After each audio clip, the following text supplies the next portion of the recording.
So we are a nonprofit.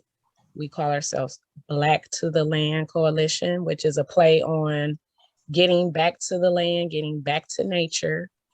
And we're a 9-member board.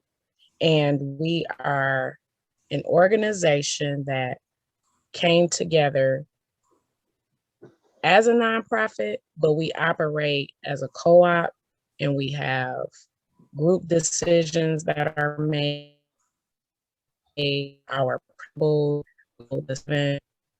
and Gaza principles, so that we will we take leadership in a way that is non-traditional, but we also blend in some other principles as well, that are cultural and relevant to what we want to do. That's our website. Now, a vision of who we are, instead of putting our mission, I wanted to kind of emphasize our vision. And we're a coalition of Black and Brown futurists invested in our natural world. And there we have a photo of one of the youth that attended our trips. That's to Quantamine Falls in the Upper Peninsula.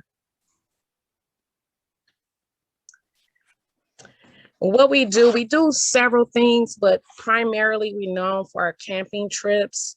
We've been getting involved in a lot of the outdoor recreational activities that we've been planning, whether it's skiing or just something simple like getting the families out and sledding and enjoying the snow, and really just taking advantage of our environment, especially in Michigan.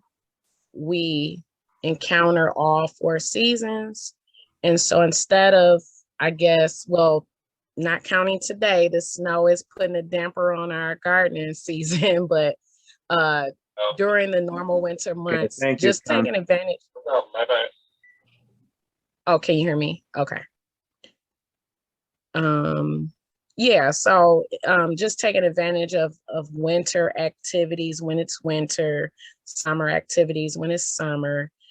This is a photo of a group of us that gathered for the Beats and Bonfire. So we had an outdoor event, we had a DJ, we had music, you can see the drumming, we had poetry, and that was just in the city at Dobble's African Bead Museum and Gallery in Detroit.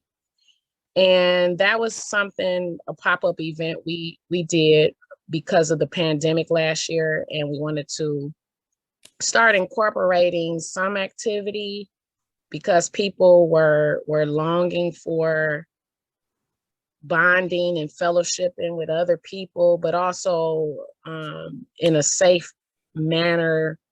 And we had music, like I said, and the bonfire just added a whole nother layer of ambiance, and it was really nice. So that was just something we did for the first time, primarily because of the quarantine, but it is something that we're gonna be intentional about this year, doing more bonfires with the music and poetry. The other thing we've been doing is doing the Sugar Bush, which is tapping the maple trees annually. So this was our 2nd season doing that in Rouge, actually, and doing a new project that we took on. We kicked it off in November, but we've been officially doing it monthly for the youth, and that's Urban Forest School. And that's once a month, typically the end of the month. And we have parents and children come out, and we target families of color, youth that are ages 10 and under, and we let them explore freely and learn in nature. So we have programming, but we also let the youth kind of lead and guide what the purpose of the entire day is about.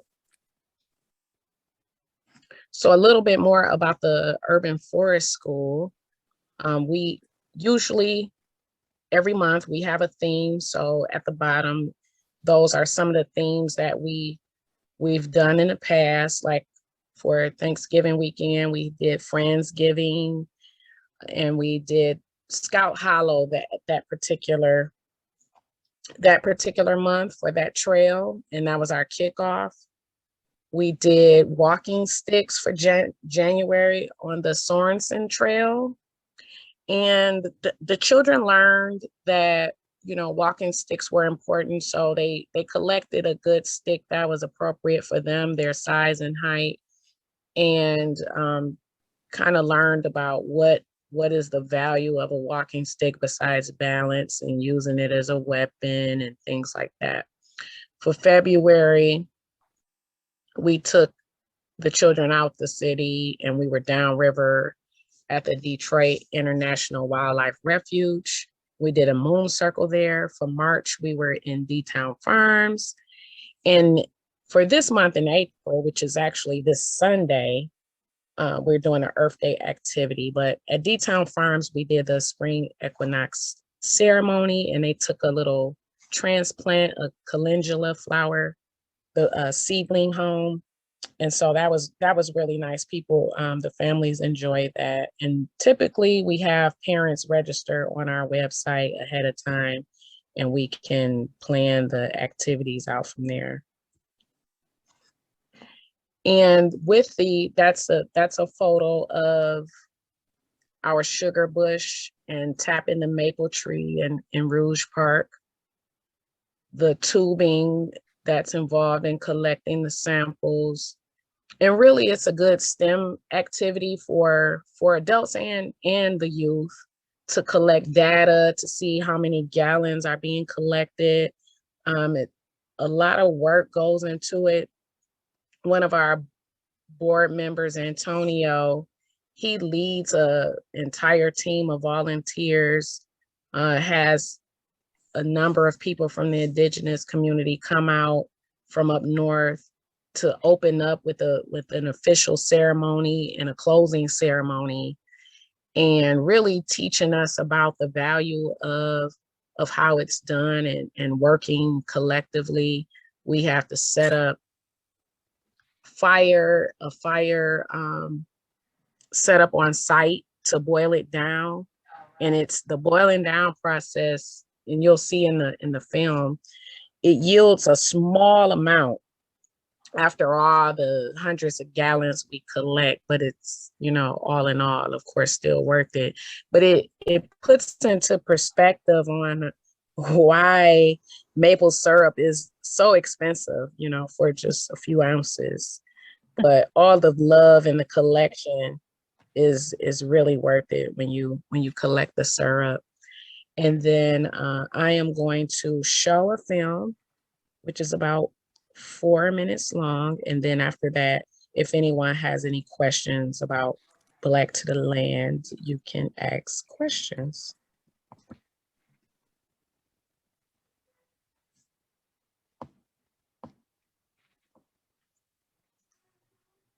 And as you can see, this film was produced by Planet Detroit, which is a online publication here in the metro area and real films.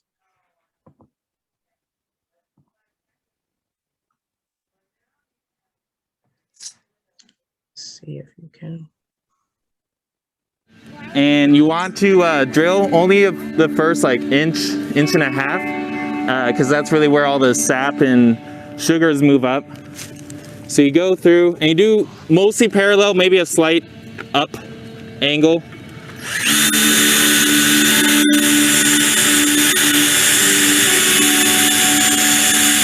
You hammer it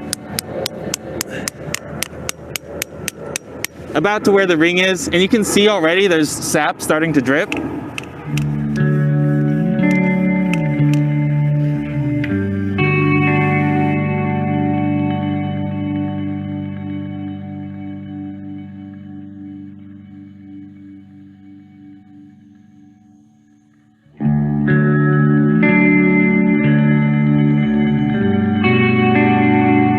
So my name is Antonio Cosme.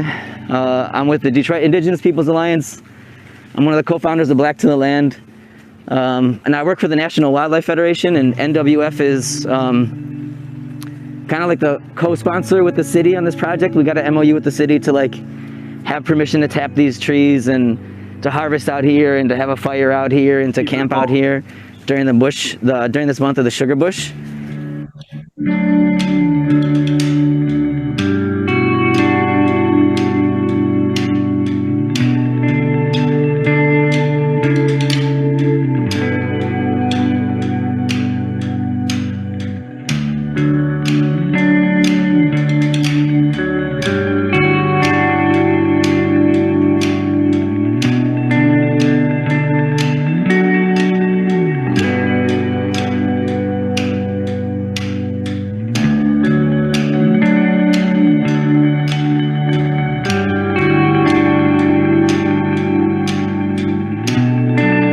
It's about building Black and Indigenous solidarity in the land, in like learning Indigenous ancestral teachings and Indigenous ancestral ways and understandings of our relationship with nature. It's about reaffirming that relationship.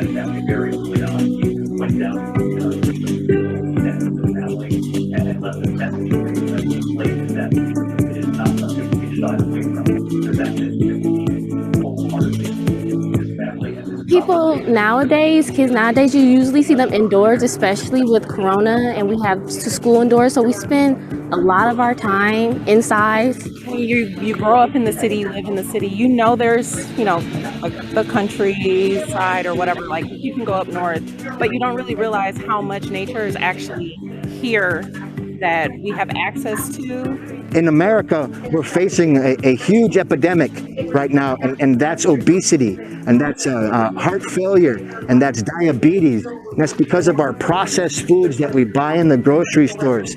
When you come out here and you work and you process your food better for you, it's all impurities out of your body. And that's the story of our sugar bush, about how we became gluttonous and too much work for it. 40 gallons of sap to make 1 gallon of syrup. There's a lot of places to fight. You know, there's a lot of ways in which like resistance, Indigenous solidarity, Black solidarity, struggles for land, struggles for housing, struggles for water, struggles for union organizing. All of these things are like necessary components to a broader like movement against settler colonial fascist kind of crazy things that are happening here in Michigan. This is like the pipeline is like get people in with nature, get people to fall in love, and then also get people to fight. Nature doesn't discriminate, so come out here and enjoy the wildlife.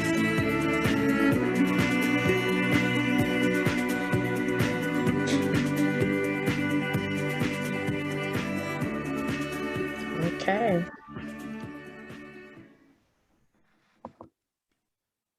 Yeah, I am so touched by what she says at the end. Nature doesn't discriminate. That's so powerful. It's so powerful. Does anyone have any questions? I see there's a lot of people saying very cool, beautiful in the chat. I'm looking at the chat now. Chris Thank posted you. the You're links. welcome. I know the videos were a little fuzzy, so he posted the links if you want to watch them again on your own computer. Oh, great. Yeah, thank you, Chris. So questions Yes. for Djenaba? Okay, here's your first question. Where did the tapping take place? Right over there, near Tireman and Outer Drive. Yeah, that was the Can't really Stonebridge Trail. close to the Stonebridge. Yeah. Yeah, the area is the Stonebridge Trail, but you set up kind of back of where that old comfort station used to be, off of Outer Drive. Last year when because I live I'm like 3 minutes away from there, and I'm near Ann Arbor Trail School. And so when I participated last year for the first time, it's just like a whole nother world when you walk through there. It's like it's right here. That's the way I feel doing Sorensen Trail too. Remember Chris, I cracked up talking about this, but we always do like scout out locations before we have the event. And we were walking on the trail and we saw an abandoned car in the Rouge River, unfortunately, but we were joking like, there's Jimmy Hoffa, you know. It's Yeah. like the Yeah, mob, how did that car get here? You know, like the mob had something to do with it or what, you know, but that's what you get when you're in this nature landscape and you're near the city too. So you'll see the litter and trash, unfortunately, again, but it's nice. It's like it's another world, and you can hear the actual running water, not an app, not a, you know, some soundtrack off of like soothing sounds off of YouTube or something. You actually hear like the running water is very soothing and good to get out there. So I encourage those who haven't walked the trails to do so. Great. Looks like somebody asked Yeah, how I many saw trees Peter did you said if I tap? saw the river. Yeah, the car in the river, yeah. I can actually speak to that car. That car got shoved into the river from over at the bottom of Derby Hill. And actually there was some sort of crime involved, and I think the police went and retrieved a gun out of the car. And I worked with the police department to try to pull that car out of there, but I had the diving guy from the diving team out there, but unfortunately it's so far from any place you could put a vehicle to pull it out of there that we just kind of have to wait until it floats a little bit farther downstream. But at least I can assure you there's no Jimmy Hoffa or any bodies in the car. Wow. So there was the other question about how many trees you tapped and how much sap you collected. And yeah, Chris was in the chat. Yeah, about 60 trees. And some flow. And again, that's like that STEM education and opportunity. It's like you know, you get to know the tree, like, oh, this one flows better than this one or that one. And he said we collected over about 400 gallons of sap. And Antonio did tell me that he's going to get us some bottles of the maple syrup. So once I get them, we'll figure out as a board what we can do with them and who might have access to that precious syrup. Maybe we'll do a contest. Liquid gold. Rouge Park syrup. That's awesome. Absolutely. Yeah. So other questions? I have a question. This is Paula. Paula. Hi there. Hi, Paula. I grew up a half a mile from Ann Arbor Trail. I mean, a half a block from Ann Arbor Trail. So it was a great place to grow up because we were in the park all the time. But my question to you is, what are some of your upcoming activities that you're going to be doing with your kids?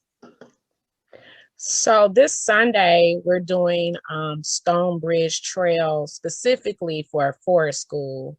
So since we've implemented Forest School, we kind of operate that separately. Even though it's a Black to the Land project, we kind of keep that as a side separate project. And then we have our like general Black to the Land events where we cater to families, and you know, it's not like a drop-off thing. It's like the entire family, the entire family unit goes camping or takes place. So our first actually official event, Black to the Land, will be this Saturday at Belle Isle, helping with the cleanup. And we have over 30 volunteers that'll be joining us, a few people that'll be on kayak. and helping to clean up the Detroit River down You're that not way. coming to our Earth Day cleanup at the trailhead in Rouge Park? What day is that? Because I know I've Saturday? been getting email. That's on Oh, Saturday, I might, because that's early. What time is yours? 10 o'clock. Okay, yeah, we probably will be just getting back. So And I know I'll be we'll be cleaning up the trailhead area. So I'm interested in what you're doing on Sunday. Yeah, we're doing Stone Bridge this time. Because we've done Scout Hollow. Sorensen is my favorite so far. And then I'll see about Stonebridge. I mean, like I said, I've kind of walked that a little bit because of the Sugar Bush last year. This year I didn't participate, but yeah, I'm and then too, we tried to get out there during winter so that we can show the kids again what it looks like summer, spring, or fall, some other seasons. And then later on, like for each month, we'll be visiting Palmer Park and different parks around the city. And then Black to the Land, we have a partnership established with Metro Parks. So we'll be doing some stuff at the Metro Parks too. But primarily we've been staying in Michigan. Like we'll go to the UP and things like that, but we haven't taken the show on the road in terms of like leaving out of state yet. But we want to. Well, just for what's up, in August, we have our butterfly walk, and that might be something you might be in. Ooh. Mm-hmm. Perfect. Quite yes. forest, yes. but it would be a great opportunity to learn about that habitat. Mm-hmm. Absolutely. I'm looking now. So I think we might have planned out until maybe June, July, or August. Let's see. Yeah, we usually hold that in late July, early August, when it's really hot, but that's the time when the butterflies are flying the best. We see the most. Okay. And Chris is in the chat. It's actually me, Chris, and a parent from the community, Erin Bevel. She actually brought the idea to Black to Plan, and I'm glad we were able to implement her idea of doing a forest school for the younger children, because we had some grant funds set aside that we were able to, the three of us, coordinate the forest school. And actually, because for July, you said late July, early August. We actually have not quite set the date yet. You know, we had to do it virtually last year, and we really think we can do it in person this year, but we usually do it on a Sunday afternoon in late July. We're tentative. We're tentative right now. So right now on July 25th, we're choosing that Sunday as a forest school day. And we put down D-Town Farms, but since we're already like in this area, it's not like a huge change that like if we had put down somewhere further out, but that could be a possibility. That's because butterflies, that's awesome. The only time I encounter butterflies is doing the one at like the Detroit Zoo or something. Okay, no, these are wild butterflies. Just flying around. Exactly, which is a whole, no pun intended, but a whole different animal. yeah, and that's the time of year when a lot of the that'll flowers. Be awesome. We gotta talk about that. Yeah, we may have to switch it up and do butterflies instead of D-Town Farms. Yeah, exactly. Yeah, or both in some way. Wow, Pitcher Woods is in. Getting lots of. Okay. Don't tell Malik that I suggested it. Right. We just, I don't know why we put D-Town Farms. It wasn't, we don't have anything scheduled. We just wanted to like, you know, be proactive and start adding stuff to our calendar so we kind of mentally know. But that's what I said, nothing is even set up. So that was like actually perfect, Paula. Thank you for that. Okay, because and that would be cool, super cool. yeah, D-Town has their Harvest Festival end of September, beginning of October usually. So that might be a good time to do. Mm-hmm. Yeah, Right. but the prairie in Rouge Park is Awesome. unique to the area. It's the biggest prairie. It's absolutely beautiful that time of year. So you should take advantage of it for sure for the forestry school. So Mm-hmm. Is it that where the because sometimes I park my car where it says butterfly something right off of Outer Drive before you get to Tireman? there's two entrances. There's a trail that goes through the prairie, and one entrance is right across from where the Stone Bridge and the mountain bike trails are, right there at Tireman and Outer Drive. That's the southern entrance. Mm-hmm. REI and Metro Parks just worked on a grant. We have a new bench there. And then there's also an entrance if you go a little bit farther north on Outer Drive, closer to Joy Road. There's the Okay. yep. That's funny. I park my car sometimes and have a meeting there, or that's my marker, like that butterfly sign. Yep. So that's well, good to know. walk Okay. out on in there, and there's about a mile-long trail loop within the prairie, and it's really neat to be out there. And Picture Woods. I'm looking that up. But Yeah, yes, thank you everyone for your feedback and suggestions. Love it. Love it. Love it. Love it. So I'm well, doing thank that you. now. And with that, If you I okay, am if you do know of signing. interest, either This is not a question, but I just wanted to, well, one, say thanks to Djenaba for doing the presentation, but I just wanted to like acknowledge and say my appreciation to Blacks of the Land for, you know, being one of the groups that got in and participated in Scout Hollow from the very beginning. Like in our first year, Blacks of the Land members, not as like necessarily Blacks of the Land, but just from their individual organizations, went through our training. Youth with Keep Growing Detroit have camped 2 times in Scout Hollow, and it's just I've really appreciated the way that different members from Blacks of the Land have embraced, you know, both the Scout Hollow program and then seeing all the activities in Rouge Park. I just really appreciate the connection to the land and the space in so many different ways. Mm-hmm. So thank you. Yeah, thank you for that.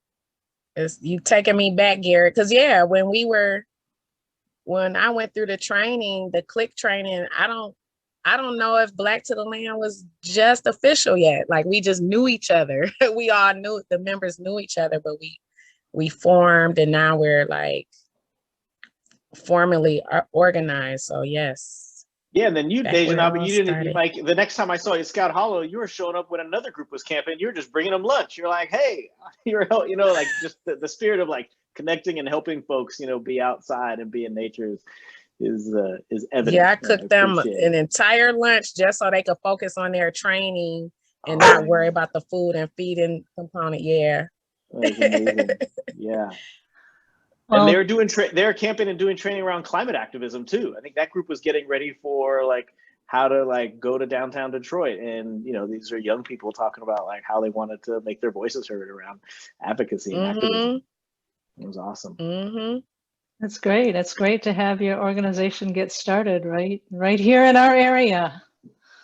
So Djenaba, thank you so much. We really appreciate your presentation. We're excited about your organization. We hope you keep coming back to Rouge Park, and you know, happy to coordinate with you and have suggestions. And also, I guess we can go to your website, but we can also promote your events, your forest school. Add them to our website that has information about the park and everything going on. Yeah, absolutely. Okay, sounds good. Okay, take care, everyone. All right, well, thank you. Thank you. So thanks, Djenaba. And now I'm going to take the opportunity just to give you a few updates on what's going on with the Friends of Rouge Park and some of our upcoming activities. And then I will open it up for other questions and discussion about the park. So just excuse me, just a few things about what we've been working on. One is that we've had a couple of park issues that we are working to get addressed. And one of them has to do with the police trainings that have been going on in Rouge Park. We understand the need to train our police officers, and they need a place to do that. And traditionally, they've done it in parks around the city. We ran into some problems with them doing training, including tear gas in Rouge Park, which has been a bit of a conflict with people that are using the park and have inadvertently, come up against the tear gas when they're out there just doing a hike. So we actually had a meeting with the commander from the 6th Precinct and the units that do that type of training, and are coming to some agreement on notification and asking them not to be using real tear gas in the park, especially without any sort of notification. The park is for the people of the city, and you shouldn't have to run up against tear gas when you're just taking a nature walk. So the police have been really cooperative about that, and we've been working through all that with them. So that was one issue. And then the issue that we're working on more recently is just we call it the indecency issue, some of the parking and the sex that goes on in the park along Outer Drive. So Far West Detroit has set up a working group that has been meeting with 6th Precinct to try to address that. One of the things that came out of that is that the 6th Precinct made a decision to put some signage around about that type of activity. I'm not sure how effective that has been, but in our master plan, we actually have been talking about this for years, and would like to move forward with this kind of ultimate solution, which is like they have in Hines Park and like they recently did along Spinoza Drive, is to no longer make it so that you can have it so that you can park anywhere in the park, but have designated parking areas that are, where you would go and park next to the amenities, and the rest of the park would be closed to parking. So you couldn't just park anyway. And this is a long-term solution to the illegal dumping and to some of the illicit activities that go on in the park. So we are working through that. The police is very supportive of that plan because it will really help them with enforcement. Wayne County did this. I don't know if any of you recall all the issues that used to go on in Hines Park with all the wild partying. And they made a big change when they created all the picnic areas where you could park, and made it so that you could no longer park anywhere that you wanted. And it really helped to make the park a much safer place. Because we want people to come to Rouge Park and to feel comfortable, to bring their families and feel like it's a safe environment. So those are just two issues that we're working on. You all got your newsletter, so hopefully you've been reading about some of the other things. Another thing is that we are looking for an intern. So if you know anybody, college student or somebody who's just really interested in spending some time organizing activities in the park. So it comes with a stipend. It's a temporary seasonal position, but it would just involve organizing volunteer events and then promoting the park through social media and website. So we're looking for somebody who likes to work with people, who maybe has some skills with social media and editing websites, and likes organizing things. And we've already interviewed 2 applicants, but if you know anybody, it's a little bit of a stretch to find somebody who is from the area and familiar with the park. So if you know anybody, just send them to our website, rougepark.org. The job description is up there, and we'd love to do some more interviews.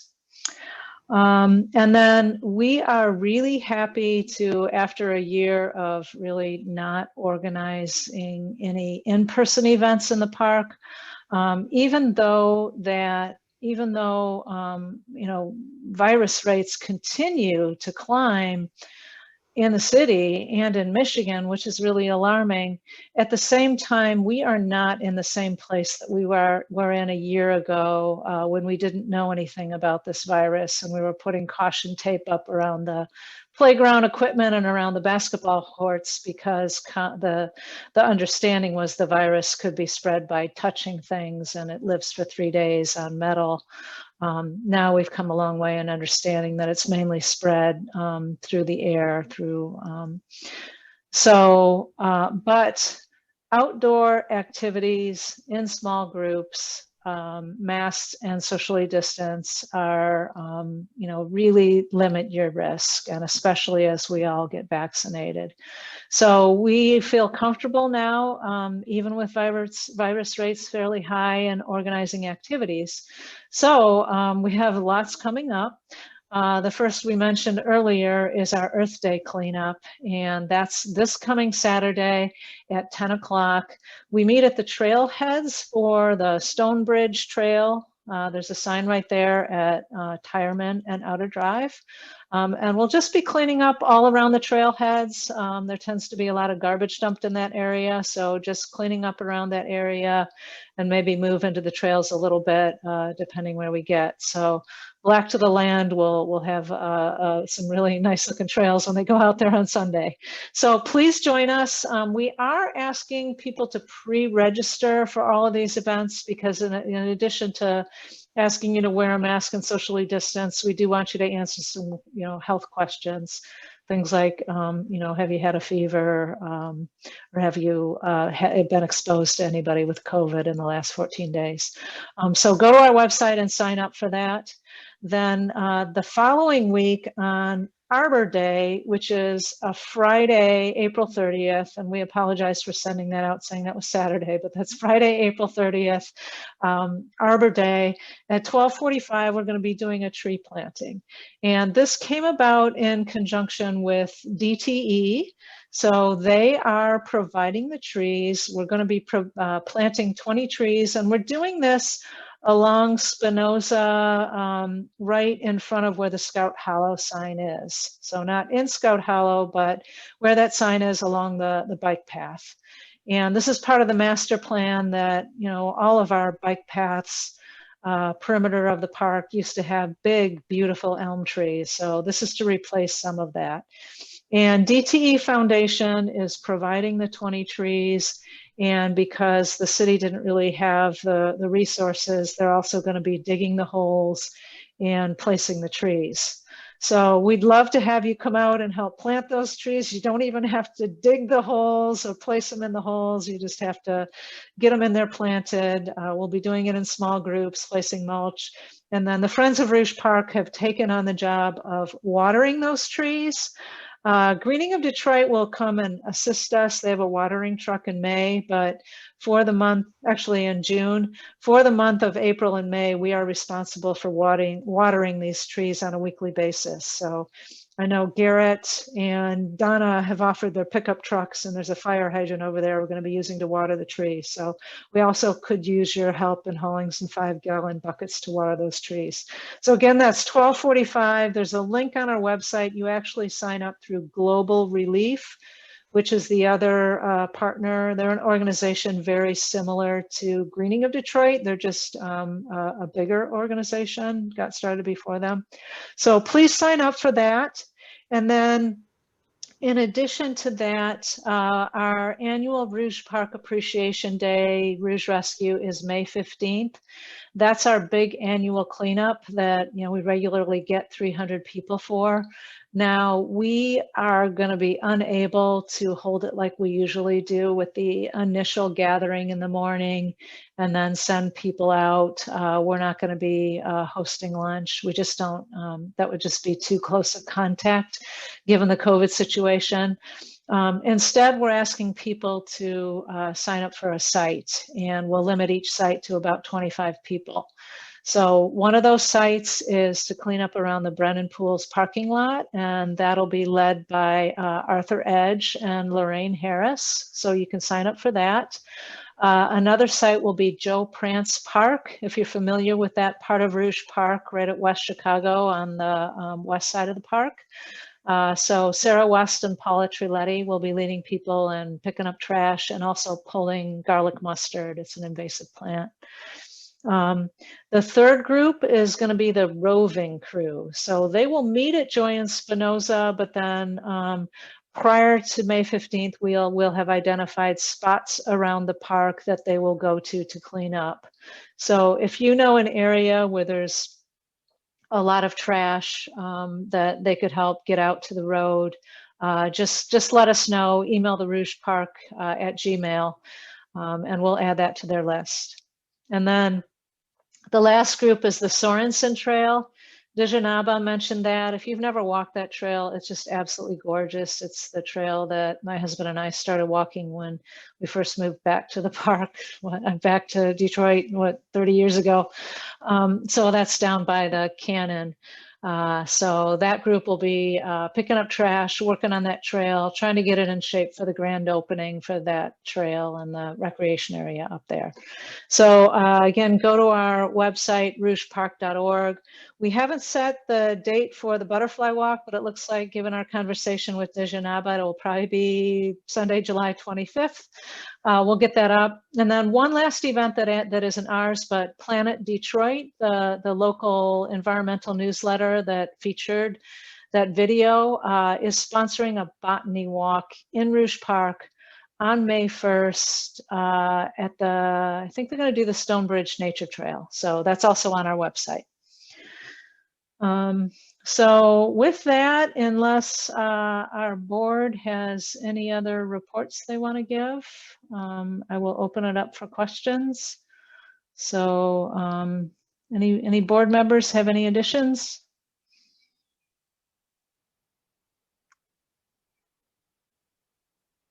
Hi, this is Paula. If you have not paid your dues, or if you are not a member and would like to join us, you can go to www.rougepark.org, and there's a link where you can pay your dues and become a member. And we'd love to have as many people as possible join us. So we welcome you, and hopefully you'll become a member of Friends of Rouge Park. Thank you, everybody, and enjoy the rest of the evening.